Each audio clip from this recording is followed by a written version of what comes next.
नमस्कार दोस्तों, मैं सर्वेश यादव। आज मैं फिर आपके लिए एक सच्ची घटना लेकर आया हूं। दोस्तों, यह घटना जब घटी थी तो पूरी दुनिया मातम में डूब गई थी। यदि आप मेरी वीडियो के अंत तक बने रहेंगे तो मैं वादा करता हूं कि आप इस घटना की एक एक मिनट की सच्चाई का इस प्रकार अनुभव करेंगे जैसे ये घटना आपके सामने ही घटी हो। दोस्तों, मैं हाथ जोड़कर एक छोटी सी प्रार्थना करता हूं कि यदि मेरी वीडियो आपको अच्छी लगे तो लाइक जरूर कर दीजिएगा। और एक छोटी सी शिकायत भी है कि आप लोग मेरी वीडियो को या मेरे चैनल को सब्सक्राइब नहीं कर रहे हैं तो जरूर सब्सक्राइब करें यदि मेरी मेहनत अच्छी लगे तो। ठीक दोस्तों, बात है 10 अप्रैल 1912 की। अपने जमाने का दुनिया का सबसे बड़ा, सबसे लग्जरियस जहाज आरएमएस टाइटैनिक अपने पहले सफर पर निकलता है। यह जहाज इंग्लैंड के साउथहैम्पटन से अमेरिका के न्यूयॉर्क के लिए रवाना होता है और इसके अंदर हर तरह के लोग बैठे हैं। इसमें कई बड़ी बड़ी हस्तियां सफर कर रही हैं। इसकी कमान संभाले हुए 62 साल के एडवर्ड जॉन स्मिथ कैप्टन। दोस्तों, टाइटैनिक को लेकर पब्लिक में, मीडिया में, यात्रियों में बड़ा एक्साइटमेंट था क्योंकि यह दुनिया का सबसे बड़ा शिप था। इसकी लंबाई 269 मीटर और ऊंचाई तो 50 मीटर से भी ज्यादा थी। टाइटैनिक में जो लग्जरी इस्तेमाल की गई थी वो बहुत ही हाई लेवल की थी। उस जमाने में इस जहाज को बनाने में $7.5 मिलियन लागत आई थी, जो कि इस जमाने की लगभग $400 मिलियन के इक्वल है। दोस्तों, इस जहाज के अंदर का जो डेकोरेशन है, ठीक लग्जरी है, ये 5 स्टार होटल की लग्जरी को भी पीछे छोड़ देगी।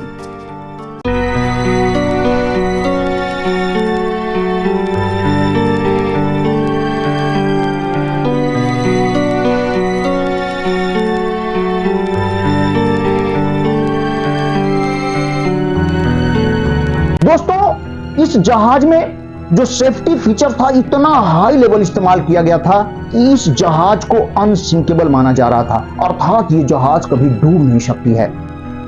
दोस्तों, इस जहाज को बनाने वाली कंपनी का नाम था व्हाइट स्टार लाइन।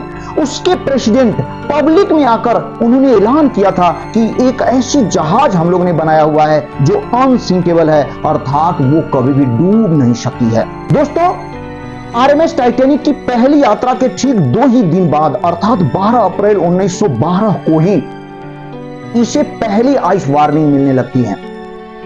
पहली आइस वार्निंग का मतलब यह है कि उसमें, जिस समुद्र में ये आरएमएस टाइटैनिक चल रहा था, उसमें बर्फ के बड़े बड़े पहाड़ थे और अगल बगल की जहाजों द्वारा वार्निंग भेजी जाती है रेडियो वेव्स के द्वारा कि इस समुद्र में बड़े बड़े पहाड़ हैं। दोस्तों, आरएमएस टाइटैनिक को 2 बार आइस वर्ग की सूचनाएं मिलती हैं।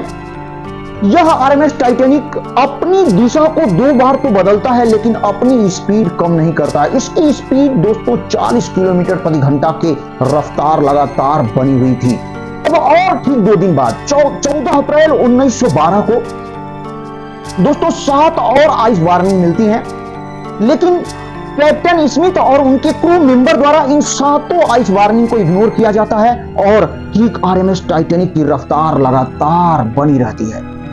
दोस्तों, अब ये 14 अप्रैल की शाम होती है, फिर इसके बाद रात होती है और इस भयावह रात की खास बात यह थी कि इसमें चंद्रमा बाहर नहीं निकलता, जिसके कारण पूरा अंधेरा रहता है, कुछ भी दिखाई नहीं देता है।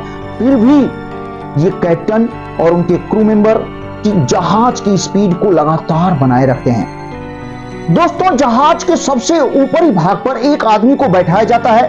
वह सामने देखकर आने वाले खतरे से आगाह करता है, लेकिन इतनी ठंडी का मौसम था, इतनी ठंडी हवाएं चल रही थी, उस आदमी के आंखों से आंसू गिर रहे थे।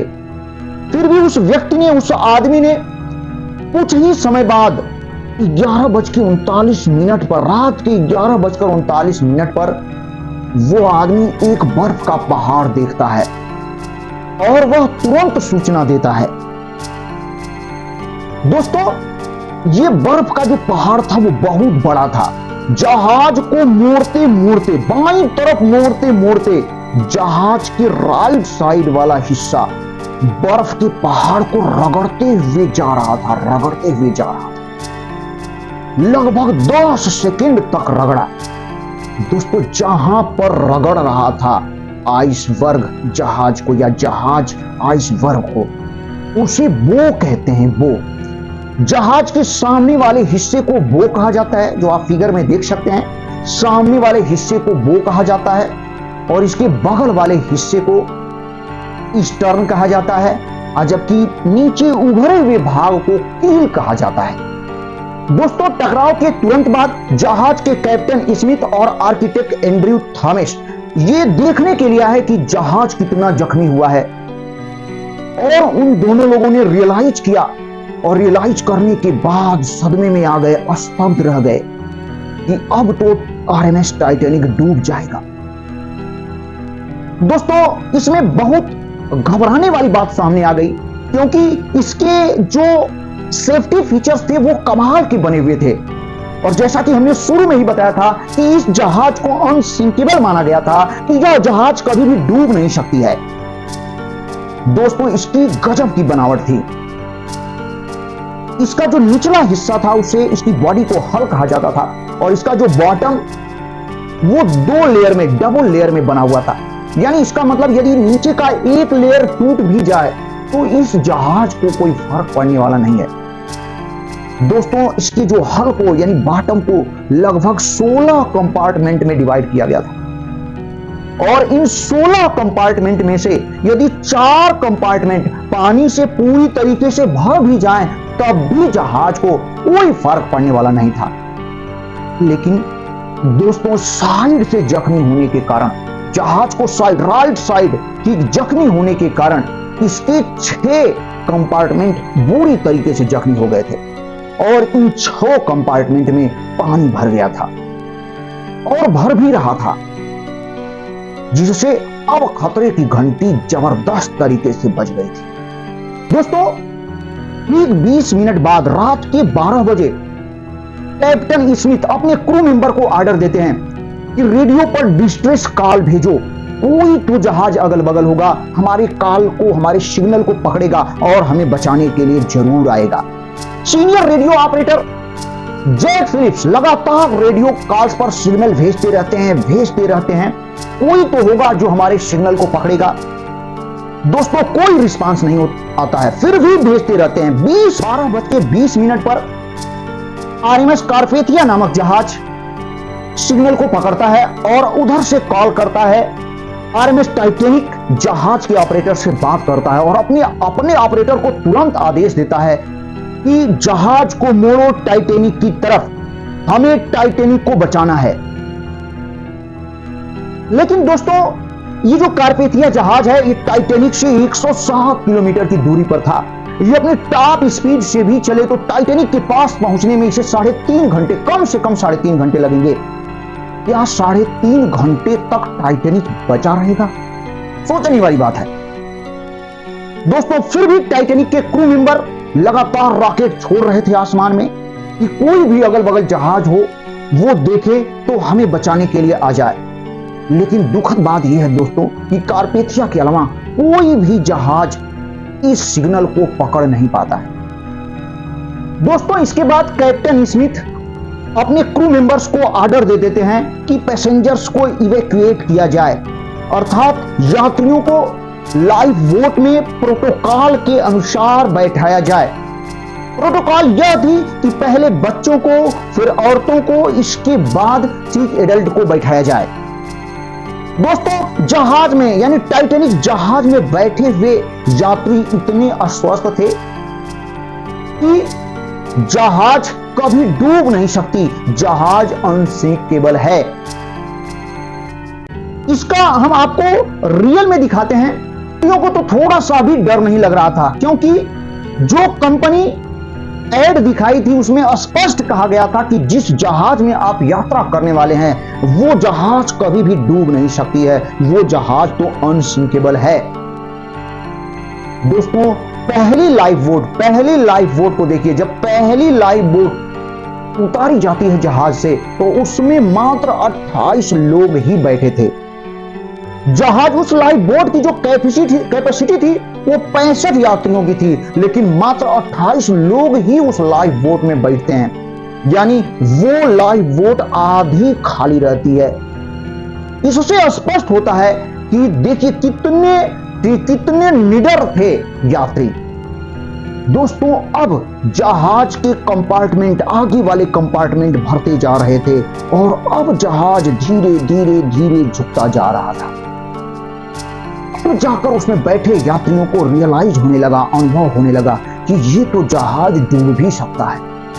दोस्तों जैसे ही यह पूरी जहाज में अफरा तफरी मच गई। दोस्तों अब लोग लाइव बोट में बैठने के लिए झगड़ने लगे, लेकिन सबसे बड़ी समस्या यह थी कि जो टाइटैनिक के क्रू मेंबर थे, टाइटैनिक को लेकर इतना ज्यादा ओवर कॉन्फिडेंस में थे कि ये तो जहाज कभी डूब ही नहीं सकती है। इसलिए इन लोगों ने मात्र 20 लाइफ बोट ही टाइटैनिक पर लेकर चले थे। अब देखें 2:05 पर आखिरी लाइफ बोट समुद्र में उतारी गई और इसमें मात्र 1200 लोग ही बैठ चुके थे और शेष लोग जहाज में ही थे। जरा सोच कर देखिए, जहाज पर बचे हुए लोगों में से एक हम या आप होते तो मौत को स्वीकार करना पड़ता। दोस्तों ठीक 2:20 पर टाइटैनिक 2 भागों में टूट जाता है। जहाज पर बची हुई जिंदगियों में से कुछ जिंदगियां जिनको तैरने नहीं आ रहा था वो जहाज के साथ ही समुद्र में विलीन हो जाती हैं। लेकिन जिन लोगों को तैरने आ रहा था, टेम्परेचर पानी का, समुद्र का टेम्परेचर इतना कम था, -2 डिग्री सेंटीग्रेड था, तो जो लोग, जिन लोगों को तैरने आ रहा था वे लोग भी हाइपोथर्मिया नामक बीमारी से ग्रसित होकर मर जाते हैं। कुछ लोगों का कहना था कि टाइटैनिक के कैप्टन स्मिथ जहाज के साथ ही समुद्र में डूब गए, लेकिन यही कुछ लोगों का कहना था कि स्मिथ ने गोली मार। दोस्तों कुछ इन्वेस्टिगेशन कराए गए तो कुछ ऐसी सूचनाएं मिली जिसको सुनकर आप भी चौंक जाएंगे, शॉक रह जाएंगे। अगर मैं आपसे कहूं कि टाइटैनिक के आसपास ही लगभग 37 किलोमीटर की दूरी पर एक और जहाज था जो समय से टाइटैनिक के पास पहुंचकर टाइटैनिक पर उपस्थित लोगों को बचा सकता था, और यह बात सत्य है। दोस्तों टाइटैनिक के आइसबर्ग से टकराने से ठीक 1 घंटे पहले एक जहाज जिसका नाम था SS कैलिफोर्निया, इसने मैसेज किया था कि संभल कर चलना, इस समुद्र में बहुत बड़े बड़े बर्फ के पहाड़ हैं।